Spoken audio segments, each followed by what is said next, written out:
আসসালামু আলাইকুম প্রিয় সরকারি চাকরি প্রার্থী ভাই বোনেরা।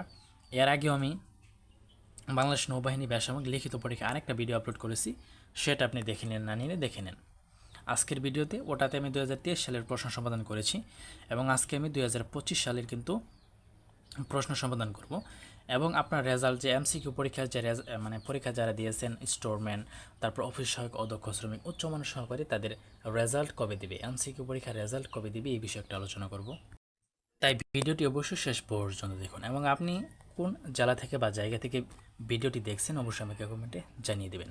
এবং আপনার রেজাল্টটা কবে দিবে সেটা আমি ভিডিওর শেষে গিয়ে বলবো, তাই ভিডিওটি না টেনে শেষ পর্যন্ত দেখতে থাকুন। এবং আপনার যদি কোনো কিছু জানার থাকলে অবশ্যই কমেন্টে জানিয়ে দেবেন। আরেকটা কথা বলে নিই ভাই, বাংলাদেশ নৌবাহিনী আপনি যত বিগত সালের প্রশ্ন সমাধান করবেন আপনার চাকরি পাওয়ার সম্ভাবনা তত বেড়ে যাবে।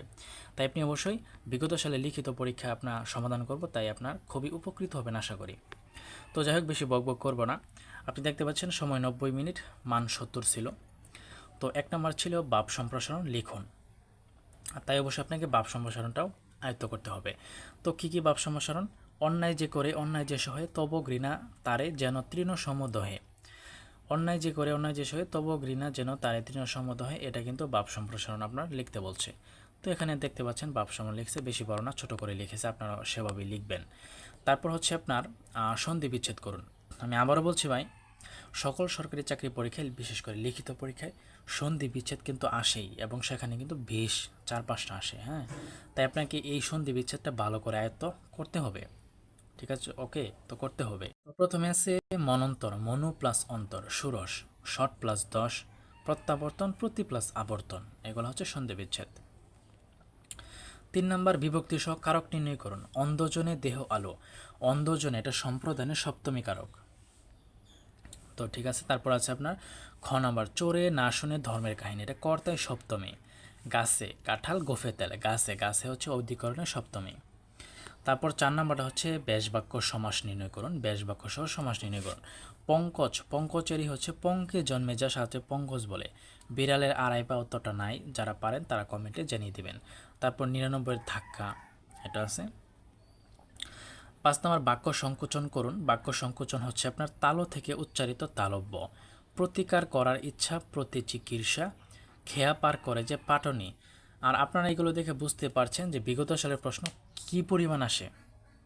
বিগত সালে যারা প্রশ্ন সমাধান করছেন তারা বুঝতে পারছেন যে বিগত সালের প্রশ্ন কি পরিমাণ আসে।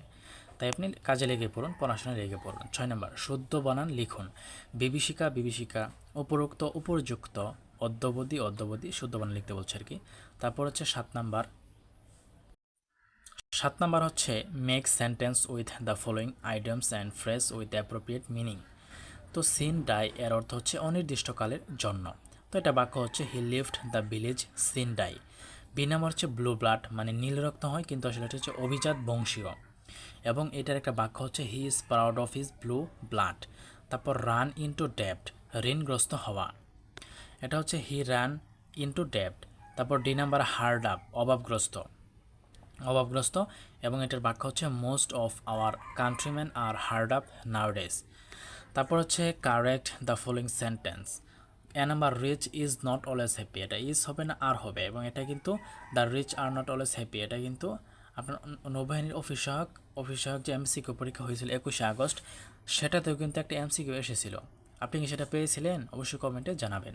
B number I examined his pulse, এটার শুদ্ধ হবে I felt his pulse. It is raining since morning, it has been raining since morning. ঠিক আছে। The old man was dead yesterday, এটা শুদ্ধ হচ্ছে the old man dead yesterday.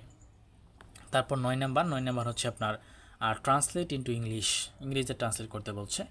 আমি তাকে গান গাইতে শুনলাম, এর ইংরেজি হচ্ছে আই হার্ড হিম সিঙ্গিং। খ নাম্বার গত সন্ধ্যা থেকে বৃষ্টি হচ্ছে, ইট has been raining since last evening. তারপর ঘ নাম্বার শিশুটিকে দেখে তার মাতৃত্ব জেগে উঠল, এটার ইংরেজি হচ্ছে the mother is her arose sing the baby. আপনি যদি এগুলো খেয়াল করে দেখবেন বিগত সালের সবগুলোই এসেছে, আমি সেটাই দেখতে পাচ্ছি। 10 number transform the following sentence as directed, মানে ট্রান্সফর্ম ফলোয়িং সেন্টেন্স। আচ্ছা, how nice the scenery is, এটা অ্যাসার্টিভ করতে বলছে, তো এটা অ্যাসার্টিভ হচ্ছে the scenery is very nice. B number he is poor but honest, though he is poor he is honest. তারপর C number, he is so weak that he can not walk. এটা simple করতে বলছে, তো simple হচ্ছে he was two ওয়েক to walk. তারপর D number, everybody hates a liar. এটা হচ্ছে who does not hates a liar. Okay, আচ্ছা। তারপর 11 number, write a paragraph of importance of saving water. কীভাবে আমরা পানি সেভ করব, সংগ্রহণ করবো, এটা নিয়ে একটা প্যারাগ্রাফ লিখতে বলছে। তারপর 12 নাম্বার, প্রমাণ করুন। একটা বীজগণিত দিয়েছে প্রমাণ করতে। তারপর 13 নাম্বার হচ্ছে আপনার একটা বীজগণিত দিয়েছে, দেখতে পাচ্ছেন, এটা আমি বললাম না, আপনারা দেখে নেবেন। তারপর হচ্ছে 14 নম্বর, 14 নম্বর একটা অঙ্ক দিয়েছে, 2 অঙ্ক বিশিষ্ট কোনো সংখ্যার একক স্থানীয় অঙ্কটি দশক স্থানীয় অঙ্ক অপেক্ষা 2 বেশি। অঙ্ক দ্বয় স্থান বিনিময় করে যে সংখ্যা পাওয়া যাবে তা প্রদত্ত সংখ্যার দ্বিগুণ অপেক্ষা 6 কম হবে। সংখ্যাটি নির্ণয় করুন। যারা নিয়মিত অঙ্ক করেন তাদের কাছে এটা ডাল ভাত, কিছু না, ঠিক আছে। আচ্ছা, তারপর 15 নম্বর, দুটি সংখ্যার গসাগু ও লসাগু যথাক্রমে 2 এবং 360। একটি সংখ্যা 36 হলো, অপরটি কত? এই ধরনের অঙ্ক প্রচুর আসে এবং আপনারা পারেন, আমি জানি। আমার সাবস্ক্রাইবার যারা আছেন তারা পারেন, খুবই ইজি অঙ্ক। তারপর আছে 16 নম্বরটা, বাংলাদেশের একমাত্র জলবিদ্যুৎ কেন্দ্র কোথায় অবস্থিত? এটা হচ্ছে কাপ্তাই, রাঙামাটি। 17 নম্বর হচ্ছে সুনীল অর্থনীতি বা ব্লু ইকোনমি বলতে কি বোঝায়? এটা বলতে বোঝায় সমুদ্র সম্পদ নির্ভর পরিচালিত অর্থনীতি হলো সুনীল বা সমুদ্র ইকোনমি।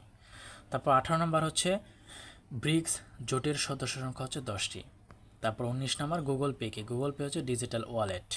20 নম্বর কি? এআই অ্যাপ বলতে কি বোঝায়? অ্যাপ বলতে আমরা বুঝি আর্টিফিশিয়াল ইন্টেলিজেন্স বা কৃত্রিম বুদ্ধিমত্তা হলো একটি কম্পিউটার সফটওয়্যার যা তথ্য বিশ্লেষণের মাধ্যমে যন্ত্র বা অ্যাপ্লিকেশনের মানুষের বুদ্ধি ও চিন্তা শক্তির আদলে কাজের উপযোগী করে তোলে।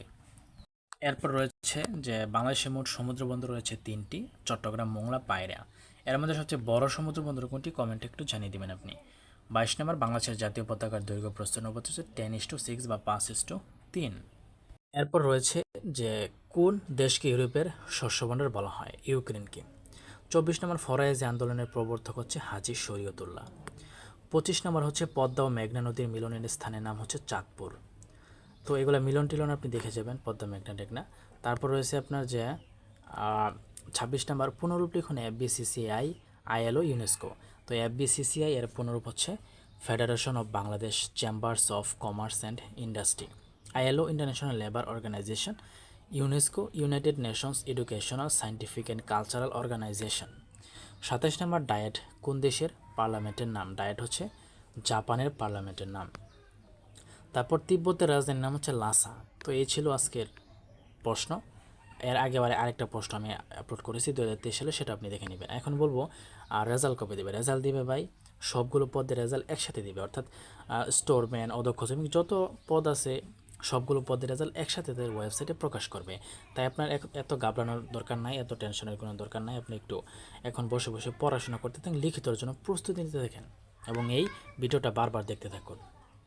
কারণ আপনি বিগত সালে যত প্রশ্ন সমাধান করবেন আপনার চাকরি পাওয়ার সম্ভাবনা তত বেড়ে যাবে। এবং আপনি কোথা থেকে ভিডিওটি দেখছেন তাই অবশ্যই কমেন্টে জানাবেন। তো অনেক বকবক করলাম, যাই হোক, একটা লাইক, কমেন্ট, সাবস্ক্রাইব আমাকে কিন্তু এই বকবক যে করলাম সেটা করলেও একটু মানে সান্ত্বনা দেয় আর কি। তাই অবশ্যই লাইক, কমেন্ট, সাবস্ক্রাইব করবেন। ধন্যবাদ সকলকে।